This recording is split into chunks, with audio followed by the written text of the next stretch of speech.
Hello guys, क्या हाल चाल? बढ़िया एकदम। तो मैं मेहुल शर्मा आपका स्वागत करता हूं आपके अपने YouTube channel chemistry with Mehul में। तो अभी पिछली वीडियो में हमने स्टेट्स ऑफ मैटर को कंप्लीट कर दिया था और हमने सॉलिड के रिलेटेड जो कुछ ज़्यादा इंपॉर्टेंट क्वेश्चंस थे जो एनसीईआरटी में गिवन थे, हमने वो सब कंप्लीट कर दिए थे। और आज हम करने वाले हैं बहुत इंपॉर्टेंट टॉपिक।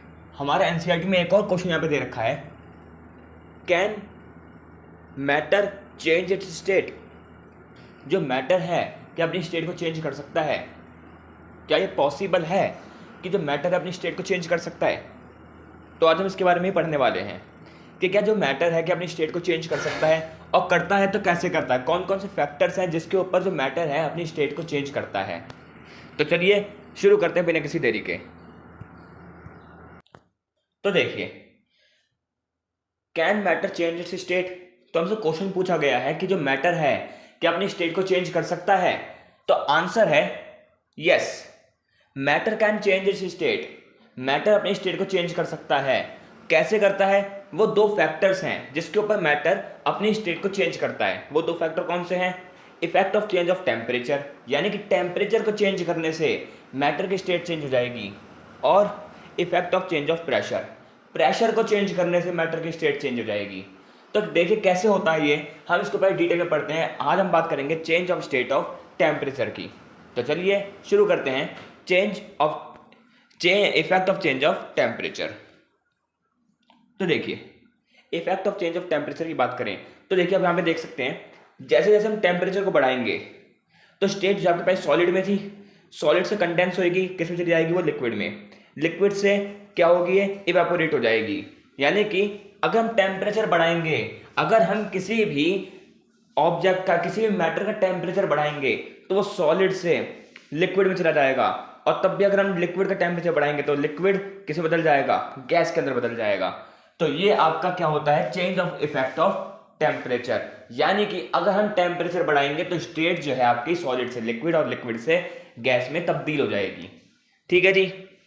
अब ये जो ग्राफ है, इस ग्राफ को हम एक्सप्लेन कैसे करेंगे? इस ग्राफ को हम एक्सप्लेन कैसे करेंगे, सबसे मेन क्वेश्चन ये आता है। तो देखिए, इसकी बात करें अगर हम देखिए, एक एक लाइन टू लाइन पॉइंट पढ़ेंगे जिससे आपको ये पूरा जो लिखा है ना अच्छी तरह से समझ आ जाएगा।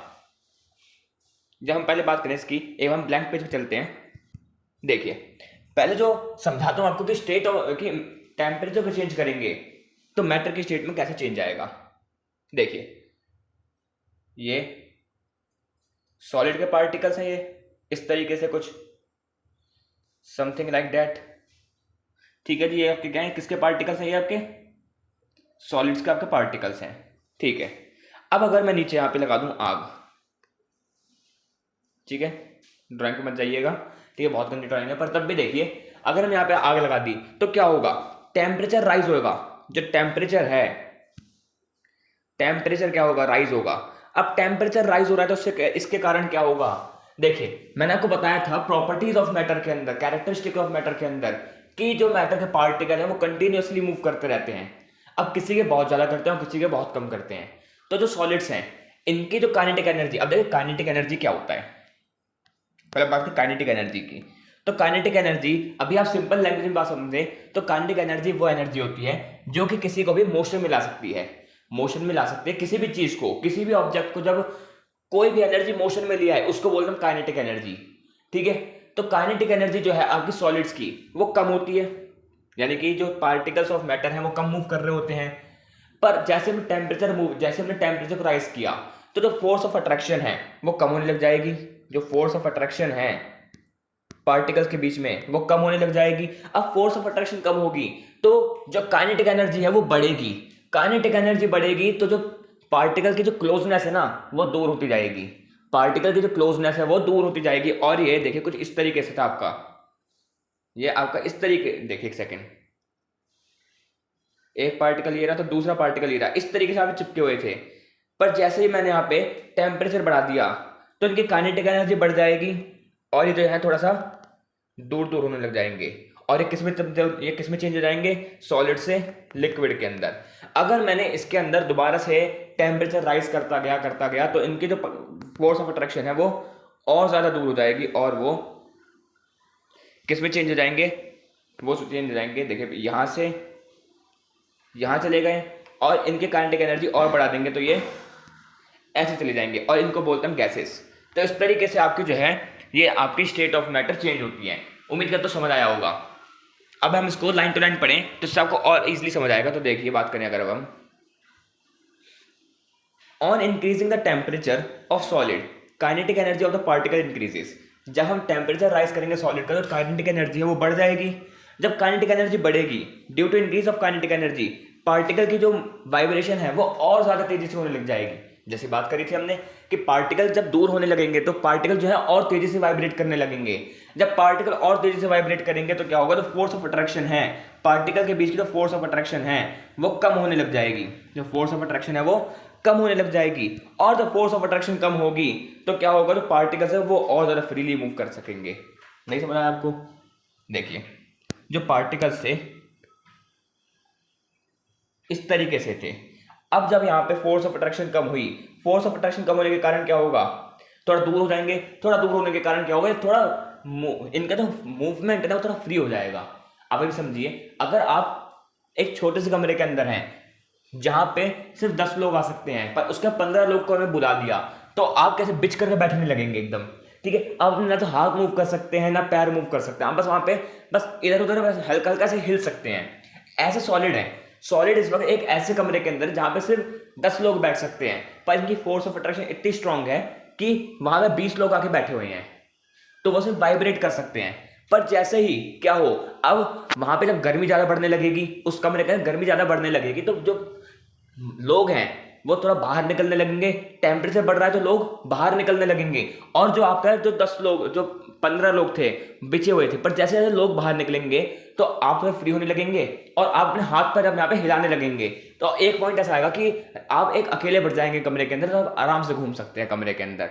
ठीक है, तो यही चीज यहाँ पे सॉलिड के अंदर होती है कि सॉलिड जो है इस वक्त एक ऐसे कमरे में है जहां पे फोर्स ऑफ अट्रैक्शन बहुत ज्यादा स्ट्रांग है, पर जैसे हम टेम्परेचर बढ़ाएंगे तो पार्टिकल्स दूर होने लगेंगे। पार्टिकल दूर होने लगेंगे तो क्या होगा, जो पार्टिकल्स का मूवमेंट है वो फ्री होने लगेगा।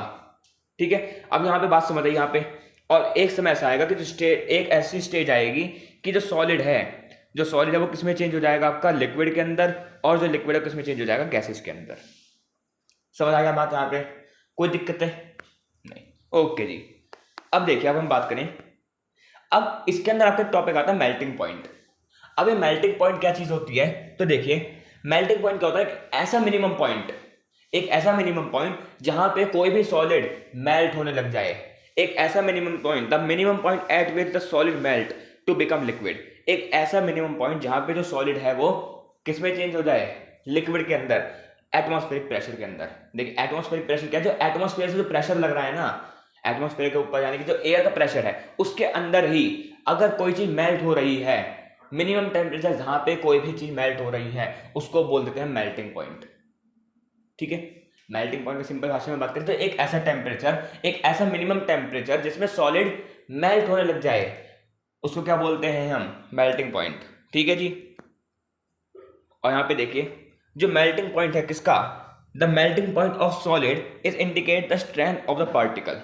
देखिए क्या अच्छी चीज लिखी है इसके अंदर, इसमें ये लिखा है कि जो मेल्टिंग पॉइंट है किसका, जो सॉलिड का जो मेल्टिंग पॉइंट है वो क्या इंडिकेट करता है कि इनके बीच की फोर्स ऑफ अट्रैक्शन कितनी स्ट्रांग है। एज यूजुअल हम बात करें, किसी का फोर्स ऑफ अट्रैक्शन बहुत ज्यादा स्ट्रांग है तो उनको मेल्ट करने के लिए ज्यादा टेम्परेचर चाहिए हमें, तो उनका जो मिनिमम टेम्परेचर होगा वो थोड़ा ज्यादा हो जाएगा। ठीक है, पर वहीं पे कोई ऐसा पार्टिकल जिसकी फोर्स ऑफ अट्रैक्शन थोड़ी वीक है तो उसको हम कम टेम्परेचर के अंदर भी मेल्ट कर सकते हैं। तो यानी कि जो आपका मेल्टिंग पॉइंट है वो क्या बताता है, वो स्ट्रेंथ बताता है किसकी, पार्टिकल्स की, कि जो पार्टिकल्स के बीच की फोर्स ऑफ अट्रैक्शन है वो कितनी ज्यादा स्ट्रांग है कितनी ज्यादा वीक है। वो कब पता चलता है हमें, वो पता चलता है हमें मेल्टिंग पॉइंट से। जैसे कि हम बात करें जो मेल्टिंग पॉइंट है आइस का जो मेल्टिंग पॉइंट है वो होता है 273.15 केल्विन। अभी केल्विन के अंदर लिखा है, केल्विन क्या है, केल्विन भी आपकी एक, देखिए जो टेम्परेचर होता है ना, टेम्परेचर हम 3 स्टेट्स के अंदर या 3 ऐसा यूनिट में बांट देते हैं, डिग्री सेल्सियस में, डिग्री फ़ारेनहाइट में और केल्विन के अंदर। देखिए डिग्री फ़ारेनहाइट आपके टॉपिक में नहीं है, हमें क्या पढ़ना है, डिग्री सेल्सियस और डिग्री केल्विन के अंदर। ठीक है, तो डिग्री सेल्सियस और डिग्री केल्विन को हम कैसे चेंज करते हैं वो हम अपनी अगली वीडियो में देखेंगे।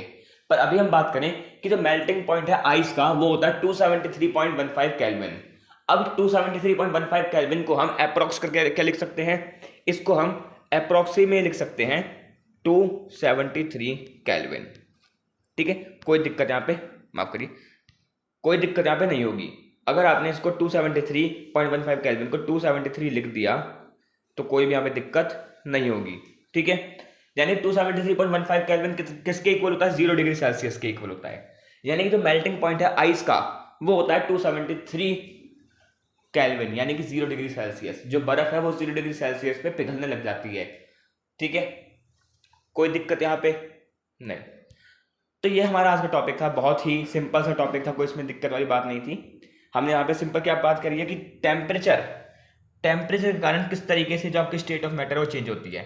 अभी ये टॉपिक खत्म नहीं हुआ है, अभी इसके अंदर आपको 2-3 चीजें भी और पढ़नी है। मेल्टिंग पॉइंट पढ़ना है आपको, डिग्री सेल्सियस को डिग्री केल्विन में कैसे चेंज करते हैं, ऐसे आपको 2-3 चीज अभी और पढ़नी है। लेटेंट हीट पढ़नी है, फ्यूजन पढ़ना है, तब जाकर आपका टॉपिक खत्म होगा। ठीक है, टॉपिक बहुत इंटरेस्टिंग है ये वाला। ठीक है, एक तो थोड़ा इसमें लेक्चर लगेंगे effect of temperature, effect of pressure के अंदर 1-2 लेक्चर लगेंगे, तब जाके आपका ये टॉपिक खत्म होगा। ठीक है, पर उम्मीद करता हूँ आपको वीडियो अच्छी लगी होगी, आपको समझ आया होगा, जो समझाने की कोशिश करी है मैंने आपके दिमाग तक पहुंची होगी वो चीज़। अगर आपको वीडियो अच्छी लगी है तो वीडियो को लाइक करिएगा, चैनल पर नए हैं चैनल को सब्सक्राइब करिएगा। मिलते हैं आपको अगली वीडियो में, तब तक के लिए गुड।